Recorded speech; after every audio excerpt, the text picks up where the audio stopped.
já foi respondendo. Essa terra pra mim é sagrada, pois aqui derramei meu suor.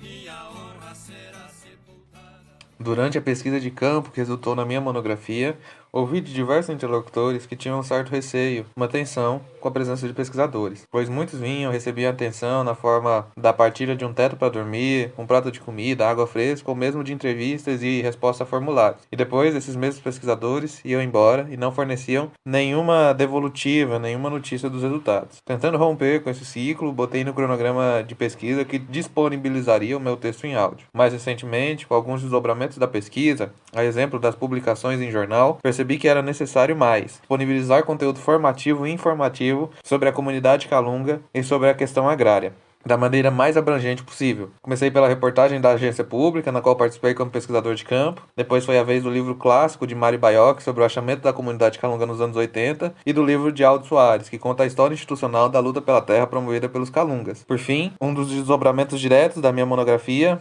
a reintegração de posse de parte da Bonito. Agora, disponibilizo o livro Em Julgamento à Violência no Campo, de Elias Fajardo. Um raro livro que narra as primeiras mortes analisadas pelo Tribunal Nacional dos Crimes do Latifúndio. Azares da ideologia. Finalmente, Modesto da Silveira conclui referindo-se à ideologia. Quem dá a ideologia é sempre aquele que segura o cabo do relho enquanto estiver gasto. Ele é que dá a ideia, dá a ordem, faz a lei. A lei estabelece a ideologia, isto é, as regras sociais que cada um deve cumprir. E o pior é que ela vem desde o seu pai, que aceitou essa ideologia e passou a você, quando você teve sorte de ir à escola, pois a escola transmite a ideologia através dos livros. Se você vê televisão, ouve rádio, também está recebendo ideologia. E até mesmo nas conversas as pessoas estão transmitindo para as outras a mesma ideologia, oficial de quem segura o cabo do chicote. Essa é a primeira barreira que cada trabalhador rural tem que compreender para repensar os fundamentos da ideologia e buscar as bases da justiça social que considera todos os homens livres e iguais. Todos sabem quem são os responsáveis. Em seguida, o Tribunal dos Crimes do Latifúndio ouviu a análise e o voto de Arques Tourinho. Os trabalhadores rurais não vieram aqui para ver os juízes, ao final de uma discussão, chegarem à conclusão de que a estrutura social é responsável pelo que existe no campo. Todos nós sabemos disso. E não é apenas no campo, mas também nas cidades. Todos nós estamos sofrendo as consequências de uma inflação galopante. O que viemos fazer aqui foi examinar as circunstâncias jurídicas dos processos. Porque se tudo fosse igual, bastava uma sessão e o voto seria um só, condenar a estrutura social. Tourinho afirma que não se pode condenar apenas a estrutura social, pois dentro de cada processo existem responsabilidades específicas, e deu o exemplo de um videotape a que assistiu antes de começar a sessão do Tribunal dos Crimes do Latifúndio. Nele, mostrava-se uma chacina acontecida na cidade baiana de Canavieiras e também o depoimento do delegado da cidade, dizendo que não sabia o que se passava porque, de segunda a sexta-feira, ele permanecia na fazenda. Culpados são também os criminosos e os delegados como este. Alternativa jurídica para Itacaúnas. Finalmente, ele apontou uma alternativa jurídica para o caso de Itacaúnas. Este processo está paralisado porque um réu está sendo citado por edital. Por que não se aplica o artigo 80 do Código de Processo Penal? Ele diz que será facultativa a separação dos processos quando as infrações tiverem sido praticadas em circunstâncias de tempo ou de lugar diferentes, ou quando, pelo excessivo número de acusados e para não lhes prolongar a prisão provisória, ou por outro motivo relevante, o juiz reputar conveniente a operação. Não precisa que o processo fique parado, esperando uma citação por edital.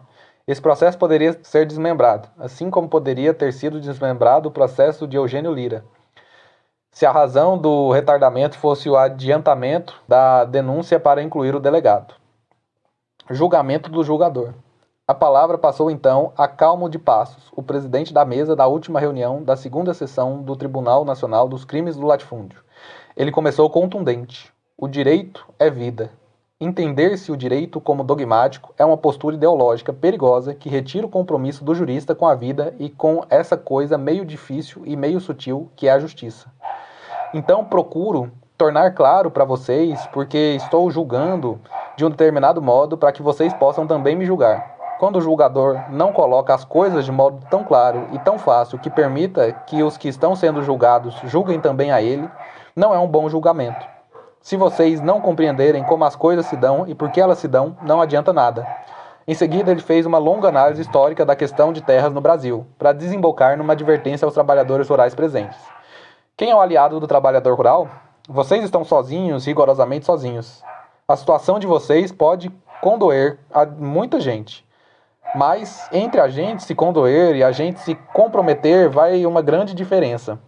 Eu só consigo ser solidário com vocês pelo coração, porque me falta coragem e desprendimento para ser solidário com vocês na ação. Uma autocrítica jurídica.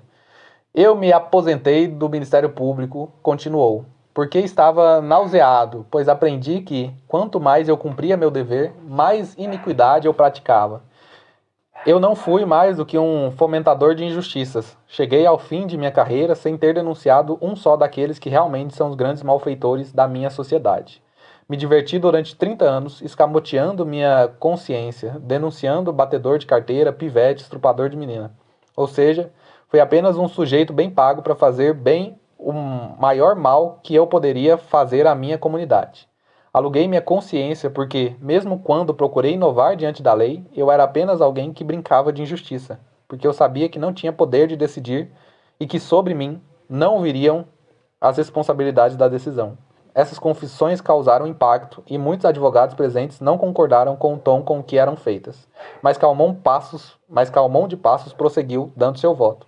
Condeno todo mundo. Condeno o passado, o presente e o futuro. Condeno todas as autoridades religiosas e todas as leigas. Condeno meu pai, condeno a mim mesmo. Condeno minha escola, meus filhos, que estão acomodados. Os meios de comunicação. Condeno tudo e não posso condenar vocês porque são vítimas. Então absolvo vocês, dizendo que vão à luta. Tribunal dos Crimes do Latifúndio. O caboclo já foi respondendo: essa terra pra mim é sagrada, pois aqui derramei meu suor, minha honra será sepultada.